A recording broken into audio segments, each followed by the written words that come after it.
कहते हैं कि हे ऋषिवर, हे महामुनि, के ही कारण आगमन तुम्हारा।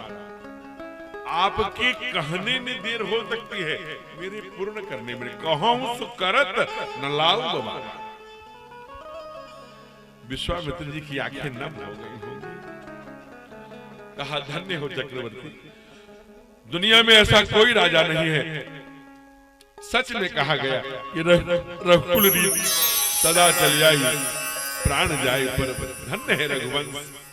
रघुवंश में ही ऐसे राजा हो सकते हैं जो बिना कारण जाने ये कह रहे हैं कि हे ऋषिवर, आप कहिए, कहूं सो करत न लाऊं बारा। बोले, मैं हाथ उठा के दशरथ आपको वचन देता हूं, कितनी सीमेंट चाहिए, कितनी सरिया चाहिए, कितना प्लाट चाहिए, आश्रम बनवाने के लिए कितनी गंगे चाहिए, क्या चाहिए, कोई कहीं दिक्कत हो, सेनाएं युद्ध के लिए, बोलिए क्या चाहिए।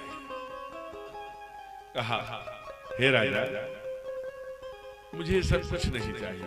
फिर क्या चाहिए? कहा, असुर समूह सतावहि मोहि। मुझे राक्षस बहुत सता रहे। ओहो, राक्षसों का डर है, चिंता मत करिए। आप नहीं जानते, एक बार नहीं 7 बार मैंने देवासुर संग्राम में देवताओं को विजय दिलाया है। इन राक्षसों का वध कर मैं चलूंगा, मैं स्वयं सेना के साथ राक्षस का। नहीं, आपको चलने की आवश्यकता नहीं। फिर क्या चाहते हैं? कहा, मैं आज आज्ञा देने नहीं आया। फिर क्या करने आए हो? मैं आचक आया हूं, नृप। आज तुमसे मैं भीख मांगने आया हूं, याचना करने आया हूं। काहे की भीख मांगने, काहे की याचना करने? कहा, अनुज समेत देव रघुनाथा, तुम अपने बेटे दो। आज इन्होंने मांग दिया बेटा। कहा, मुझे बेटा दो।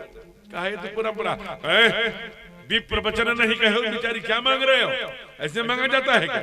मांगने नहीं आता आपको क्या? अरे चौथे पन पायो सुतचारी। आपको पता है, जब मैं भगवान को मांग रहा था, चाहिए तुम ही समान सुत, प्रभुसन कौन दुराव, तो जानते हो साथ में क्या मांगा था? क्या मांगे थे राजा? कहा, मणि बिन फन जिम जल बिन मीना, मम जीवन तिम तुम ही अधीना। जैसे मणि के बिना सांप तड़प तड़प के मर जाता है, पानी के बिना मछली तड़प तड़प के मर जाती है, हे ठाकुर, जिस दिन तुम मेरे आंखों के सामने न होना, उस दिन मैं भी तड़प तड़प के मर जाऊं। तो मेरी मौत मांगने आए हो क्या? मुझे मारना चाहते? और एक बात कान खोल के सुन लो, औरव सुत सब प्राण किनाई। अब पंडित जी से भी नीचे आ गए गोसाई। कहा, राम देत नहीं बनत गोसाई। हे गोसाई, राम देते नहीं बनता। कहा, अच्छा ऐसी बात? ठीक। कहा, अगर राम मांगे हो, बहुत सुंदर हमारे रामभद्राचार्य जी महाराज इस पर व्याख्या करते हैं, चित्रकूट पीठाधीश्वर। अगर राम ही मांग, 2 अक्षर ही मांगना है, तो मांग क्यों नहीं लेते? मांगहु भूमि धेनु धन कोसा, सर्वस देहु आज सहरोसा। देह प्राण ते प्रिय कछु नाही, सो ऋषि मुनि देहु निमिषे समाई। मैं अपना प्राण दे सकता हूँ, देह दे सकता हूँ, धन दे सकता हूँ, कोष दे सकता हूँ, भूमि दे सकता हूँ। कहा, मैं ये 7 चीजें 2 अक्षर की दे सकता हूँ, लेकिन राम दे नहीं बनता। तब मुस्कुराए, दुखी नहीं हुए। लोग कहते हैं कि विश्वामित्र क्रोधित नहीं हुए, मुस्कुरा के कहा, अरे वशिष्ठ, समझाओ अपने चेले को, आज भी इसकी आंखों पर पर्दा पड़ा है। बहुत समझाया कि बेटे, ये तुम्हारे, हे चक्रवर्ती, हे राजा, हे नरेश, ये विश्वामित्र हैं, ये दूसरी सृष्टि करने में सामर्थ्यवान हैं। ये राजर्षि से ब्रह्मर्षि हो गए हैं अपने तप के आधार पर। भूल गए? तुम्हारे पुत्रों की इच्छा से ही आए हैं। तुम्हारे पुत्र सामान्य नहीं हैं, उनकी योजना से ही आए हैं। दुनिया में तुम्हारा जो पुत्र करने आया है ना, उनकी प्रेरणा से आए हैं। वही तुम्हारे पुत्रों का बड़ा यश रहेगा, कीर्ति रहेगा, दौलत, संपत्ति, राज्य सब नष्ट हो जाता है। दशरथ, अगर आज तुम अपने पुत्रों को दे दिए, तो लाखों वर्ष बाद भरुआ में गाए जाओगे।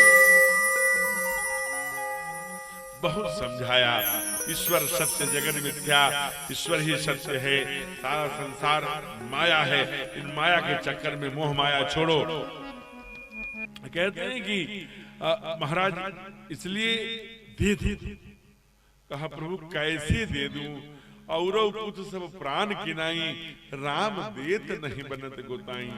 तब थोड़ा सा मृगुटी टेढ़ी हुई विश्वामित्र की, थोड़े से आवेश में आए, ए चक्रवर्ती, ए नरेश, किसके बल पे कह रहे थे, कहूं तो करत न लाओ बारा, तुम इनके पिता हो। कांप रहे थे राजा दशरथ, जानते थे इनकी महिमा को। बोली तुम पिता हो, इतने दिन में पुत्र पैदा, चौथे पन पाए शिवचारी, कैसे पुत्र हुए? कहा यज्ञ किया। किसने किया? गुरुदेव ने। कौन कराया? श्रृंगी ऋषि ने। हबी निकली तो किसके हाथों पर दिया? कहा गुरु के। इतने में बात समझ में नहीं आई, ये यज्ञों के पुत्र हैं और आज यज्ञ पर संकट है, देख रहा हूं कौन रोक।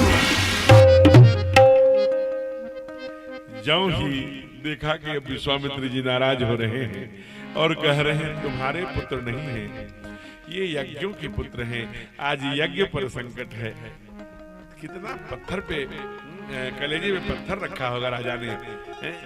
बहुत कहते हैं कि राम को नहीं दूंगा, रघुवर को नहीं दूंगा, ठाकुर को नहीं दूंगा, लेकिन जब अंत समय आता है, जब समझ गए, गुरुओं की बात नहीं टालते, पुरोहित भी कह रहे हैं, कुलगुरु भी कह रहे हैं, संत समझा रहे हैं, साधु धर्मशील राजा है ना, अपने बेटे को ले आए और विश्वामित्र जी के हाथ में पकड़ाते हुए कहे, भैया अब से तुम्हारे माता पिता यही हैं।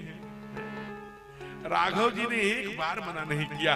क्या विष्णु भोग खाते थे डंलप के गद्दों पर? क्या ऐसी है? ये तो कुछ भी नहीं है। चक्रवर्ती के महल में कितनी सुख सुविधा रही होगी। जंगल के पथरीले मार्ग पर ऋषि के पीछे पीछे चल पड़े।